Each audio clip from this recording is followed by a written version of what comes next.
Tervetuloa kuuntelemaan Kuka pelkää vaihdevuosia podcastia.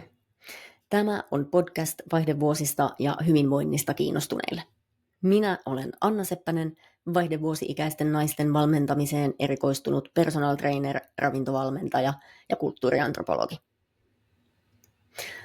Tässä jaksossa puhutaan yhdestä mun lempiaiheista, nimittäin siitä, miksi voimaharjoittelu ja lihasmassan säilyttämisestä huolehtiminen on erityisen tärkeää vaihdevuosien aikana ja miten tästä asiasta voisi käytännössä huolehtia.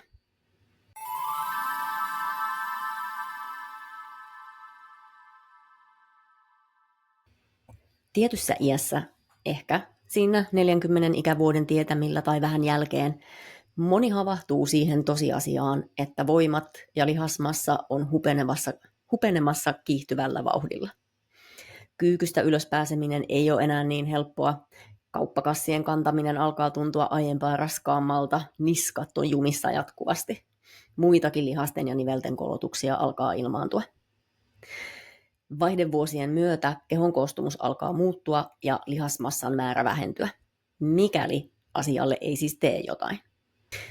Vaihdevuosien aikaan huomion pitäisikin olla painonhallinnan ohella tai jopa sen sijaan kehon koostumuksessa. Pelkkä paino ei vielä kerro kaikkea terveyden kannalta oleellista, eikä ole edes aina kovin palkitseva tai mielekäs seurattava muuttuja. Kehon koostumuksella on merkitystä oman terveyden ja hyvinvoinnin kannalta. Kyseessä ei ole siis pelkästään esteettinen tekijä, vaikka moni ei pistä pientä kiiteytymistä pahakseen tässäkään mielessä. Vaikka sporttisuus ja pieni lihaksikkuus myös naisilla on nykyään ehkä enemmän muodissa kuin mun sukupolven nuoruudessa, on pyrkimys pieneen kokoon iskostettu varsin tehokkaasti monien meidän mieliin, eikä kaikista ajatus lihasmassan lisääntymisestä tunnu houkuttelevalta. Omaa terveyttä ja toimintakykyä edistääkseen ei onneksi lihasmassaa tarvitsekaan hankkia niin paljon, että alkaa ihan hirvittää, eikä keski-ikäinen nainen missään nimessä näytä yhtäkkiä vahingossa kehon rakentajalta. Tämän takia ei siis kannata arkailla isompiin painoihin tarttumista kuntosalilla. Joskus vaihdevuodet aiheuttaa haasteita painonhallinnan kanssa ja on tilanteita, joissa painon pudottaminen on aivan perusteltu ensisijainen toimenpide. Vaihdevuosien tuomien hormonaalisten muutosten ja ikääntymisen ylipäätään liittyvien muutosten vuoksi tämä ei kuitenkaan ole enää mitään kitukuurien aikaa, jos sellaista nyt ikinä on oikeasti ollutkaan. Voiman, lihasmassan, vahvojen luiden ja oman terveyden säilyttäminen edellyttää riittävää energiansaatia ruokavaliosta, riittävää palautumista ja sopivaa liikuntaa sopivissa määrin. Ja olipa tavoite oikeastaan mikä tahansa, vaihdevuosi-ikäisen kannattaa ehdottomasti harjoittaa lihaskuntoa säännöllisesti ja riittävän haastavasti. Vaikka vaihdevuosien tuomat muutokset kehossa ja mielessä saattaa tuntua yllättäviltä ja vaikeasti hallittavilta, on silti edelleen tehokkaita keinoja, joilla huolehtia omasta hyvinvoinnista, myös voimatasoista ja lihasmassan määrästä. Jos omiin vaihdevuosioireisiin kuuluu esimerkiksi univaikeudet, saattaa treeniin ja ruokavalioon panostaminen tuntua työläältä. Tällaiset elämää haittaavat oireet kannattaa hoitaa lääkärin kanssa kuntoon.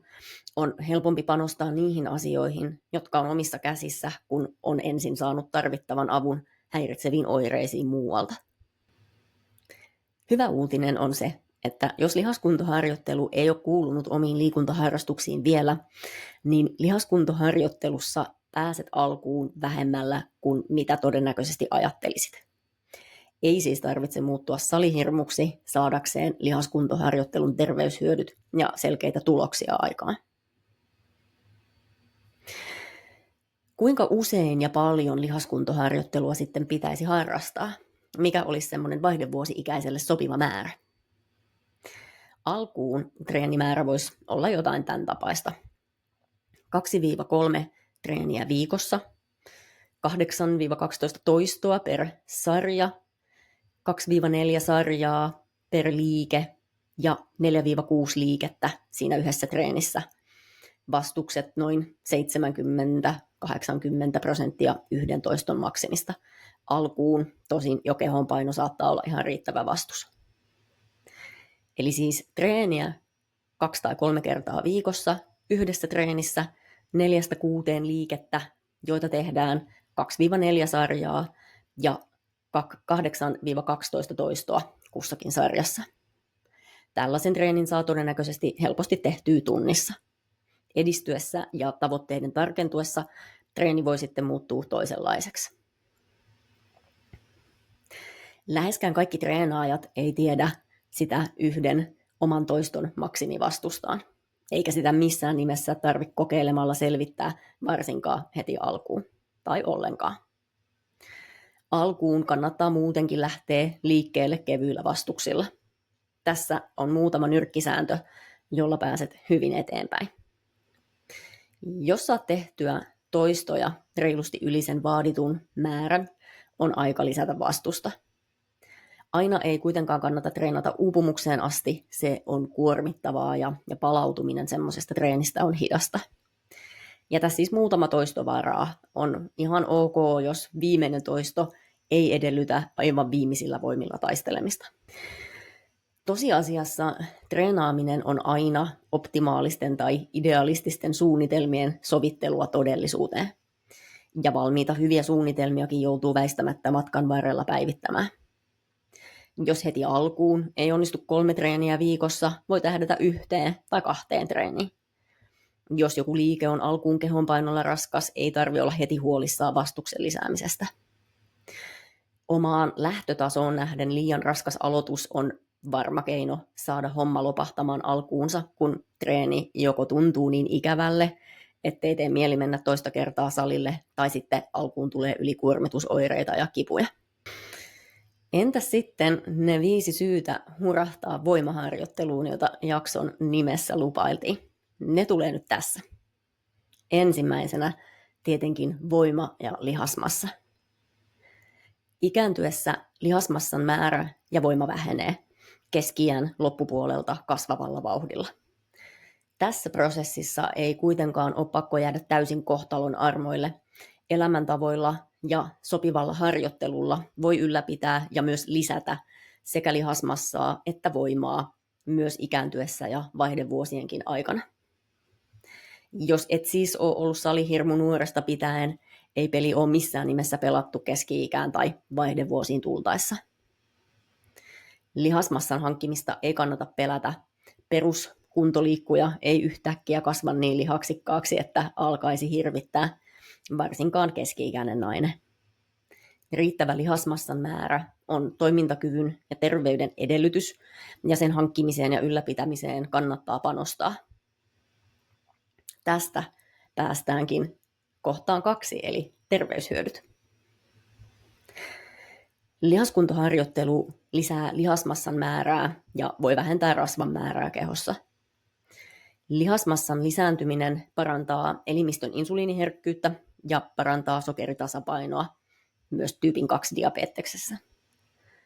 Voimaharjoittelu parantaa tuki- ja liikuntaelimistön kuntoa ja auttaa vammojen ennaltaehkäisyssä ja kuntoutuksessa. Keho siis tuntuu paremmalta, kun sitä käyttää sopivilla tavoilla. Enkä mä sano tätä vaan siksi, että itse tykkään voimaharjoittelusta, vaan tämä on sellainen asia, jonka mä kuulen myös mun asiakkailta toistuvasti.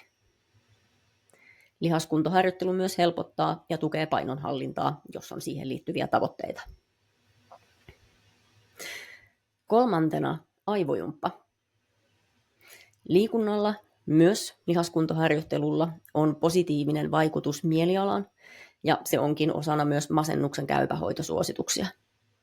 Ja mielialaongelmiahan saattaa liittyä myös vaihdevuosiin. Liikunta tehostaa luovaa ajattelua ja helpottaa muun muassa ongelmanratkaisua. Lisäksi lihaskuntoharjoittelu näyttää parantavan kognition eri alueita ikääntyvillä, eikä varmasti tee pahaa aivosumusta kärsivälle vaihdevuosi-ikäisellekään. Erityisen hyvää aivojumppaa on jalkojen isojen lihasten harjoittaminen raskailla vastuksilla. Olihan siis viikon kyykkytreenit jo tehty tai ainakin suunnitteilla. 4. itsetunto. Liikunnan tuottamat onnistumisen kokemukset parantaa itsetuntoa ja pystyvyyden tunnetta. Oma keho tuntuu yleensä mukavammalta, kun sitä käyttää sopivilla tavoilla. Liikunta tuottaa siis hyvää oloa ja parempaa mielialaa useamman mekanismin kautta. Lisäksi raskaiden painojen liikuttelu ja uuden oppiminen on voimaanottavaa. Tälle ei kukaan ole immuuni. Tuntuu hyvältä, kun huomaa, että pystyy sellaisiinkin fyysisiin suorituksiin, joihin ei uskonut pystyvänsä tai jotka hetki sitten ei olleet mahdollisia. Liikuntamuoto, treeniseura ja mahdollinen valmentaja kannattaa valita tarkoin myös nämä seikat huomioiden. Ja tämä liittyykin kiinteästi tähän 5.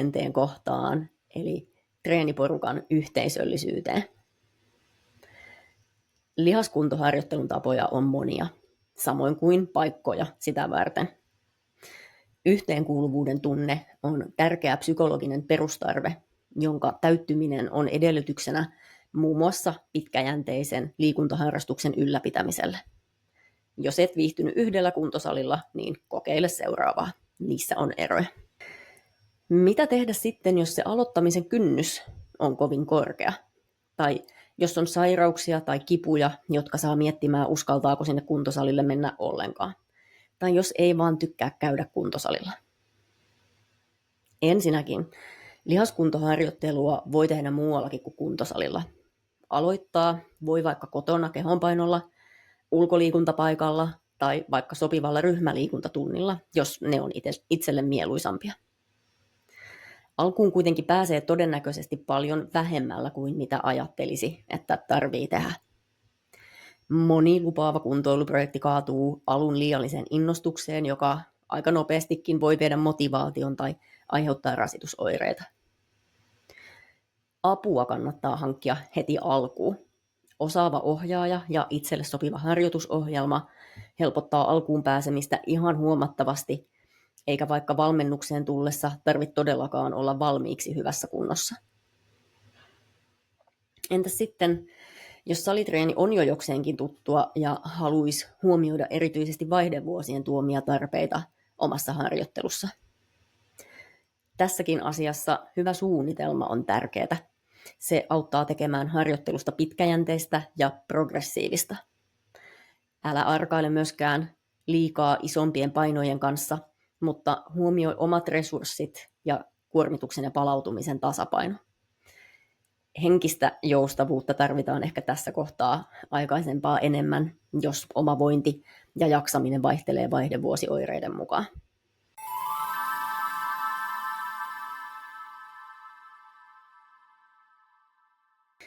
Kiitos kun kuuntelit tämän jakson. Jos lihaskuntoharjoittelun aloittaminen jäi mietityttämään, käy lataamassa mun sivuilta veloitukseton Voimaa vaihdevuosiin opas. Oppaasta saat muun muassa käytännön vinkkejä lihaskuntoharjoittelun toteuttamiseen, jos nyt tätä jaksoa kuunnellessa ei tullut tehtyä muistiinpanoja. Sä löydät linkin tuohon oppaaseen tämän jakson kuvauksesta. Seuraavassa jaksossa puhutaan siitä, miten hyvät suunnitelmat elämäntapamuutoksista saa vietyä käytäntöön. Mä olen tässä nyt 5 jakson verran jakanut nimenomaan paljon tietoa, ja olen hyvin tietoinen siitä, että tieto ei aina ole toiminnan tae. Seuraavassa jaksossa pureudutaan siis siihen, että miten tätä kaikkea tietoa saisi parhaiten hyödynnettyä. Tervetuloa mukaan taas seuraavalla kerralla.